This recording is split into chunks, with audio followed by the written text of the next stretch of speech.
taken from inside of the solid gold sarcophagus of King Tut Uncommon.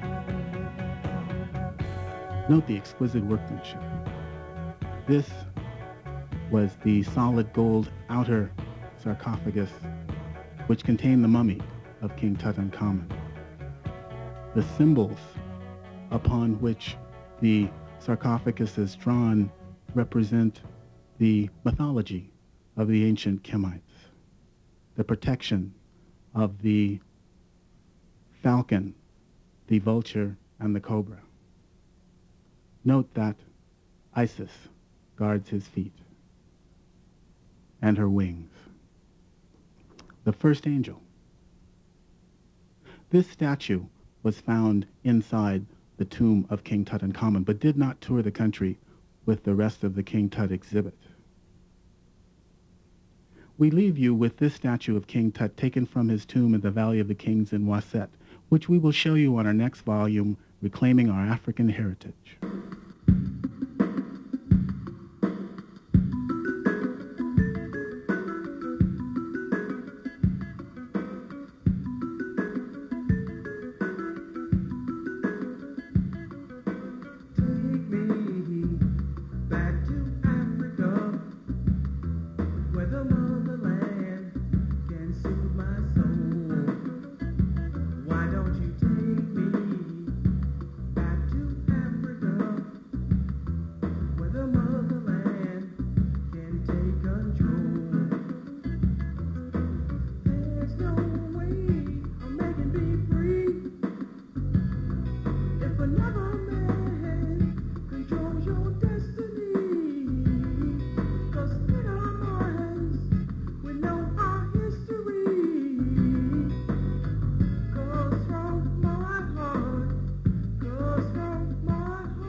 Welcome to part 2 of Reclaiming Our African Heritage. We're attorneys Andre and Daphne Wooten from Honolulu. Let's go exploring an ancient African city along the Nile River. The city of Waset became capital of ancient KMT-Egypt around 2060 BC, when the Intep and Mentuhotep families of Waset established control over all of the country of the Two Lands after the First Intermediate Period. Across the river from the ancient city of Waset lie the valleys of the kings and queens where the pharaohs and queens are buried. Recently, in May 1995, it was announced that an enormous tomb, estimated as the burial place of 50 of the sons of Ramses II of the 19th dynasty, had been uncovered under the parking lot of the Valley of the Kings. The ancient felucca sailboats still ply the Nile today, just as they did 10,000 years ago. The Luxor Temple still stands, though it was built by Amenrasta papyrus reeds, were built over 3,400 years ago. The tide papyrus symbolizes the taming and civilization of the Nile River. The papyrus is the reed from which paper was invented by the ancient Kemites. The word Kemite itself means black people in the ancient African Kemetic language.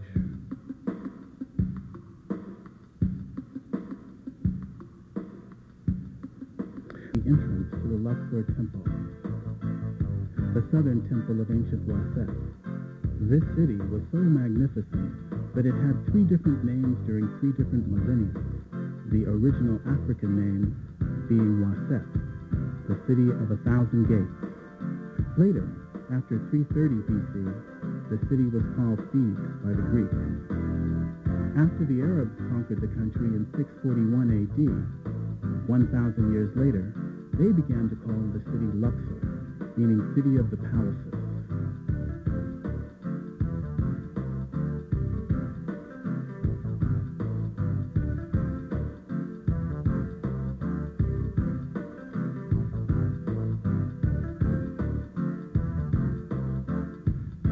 Man making shoes.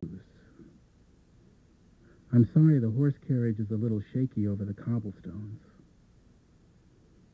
but I hope you get a flavor of being among the local people and have an opportunity to see exactly who the local people are in this city 500 miles south of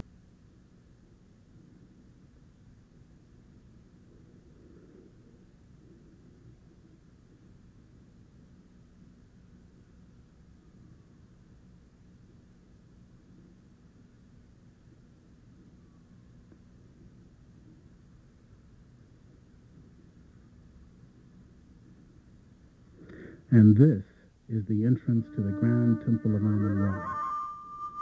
These are the ruins of the oldest temple and the oldest university on earth. It is now called the Karnak Temple by the present Arab rulers. This temple was rebuilt in 2000 BC by Pharaoh Senwoswe of the 11th dynasty upon the ruins of a yet older temple. The front pylon facade was actually built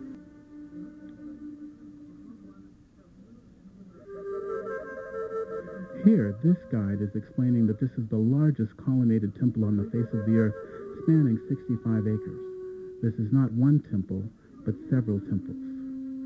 The temple of Mut, the wife of Amen Ra, was destroyed by earthquake, or Assyrian or Arab plunderers 1,000 years ago. Nevertheless, the statues of many pharaohs still line the avenues of this ancient temple, and the columns are carved with the histories of the pharaohs who built a particular edition. Many of the 600 pharaohs built additions over several thousand years, which is why the temple...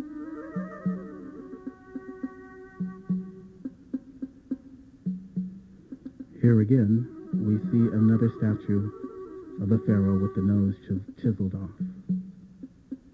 This temple is one of the chief reasons why the ancient city of Waset was called the City of 1,000 Gates. The temple has many, many passages.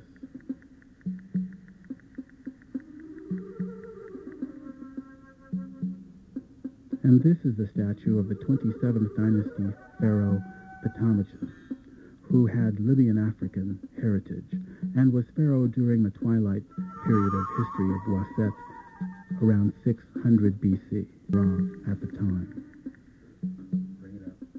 Note the feet of this colossal statue with the missing body. Likely the body of that statue was found in one of the great museums of Western civilization. The walls are carved with exquisite detail of the histories and legends of the king that built them. If you look at the tops of the pylons underneath the roof, you can still see remnants of the ancient paint. The temple was carved in vivid technicolor. And here is our man, Amen, the Ethiopian king and brother of Amen Ra, in the Great Hippostyle Hall and Museum in New York. Some of the plaques next to the busts of the kings there actually stated that the body of this statue still stands in this temple, the Grand Temple of Amen Ra. If you look up, you can still see the color of the paint after all these centuries. The columns are enormous, standing 72 feet. There are over 200 said columns in the central core of the Hippostyle Hall of the Grand Temple. Cannot be denied. We have the view of the obelisk in the Temple of Karnak. Here's a close-up of the columns. Notice the hieroglyphics or the meta-netures, words of the gods, pictures of the gods. We are now taking a panoramic view of the Temple of Karnak. As you can see, the obelisk piercing the sky. In the olden Kemetan days, obelisks were covered with gold and silver on the tips. Looking around, you can see the vastness of this grand temple. Beautiful architecture. In fact, the Washington Monument in D.C. is based and copied of the obelisk of the Temple of Karnak in Africa. On the southern side of the Amen Temple is the ruined temple of Mut, the wife of Amen Ra, the hero of the Greeks. It is impressive to be within the confines of the temple, for the scale at which the temple was constructed leaves one with the sense of planning and awe. Temples for the ancient gods Khnum, Ptah, and all the others once stood here.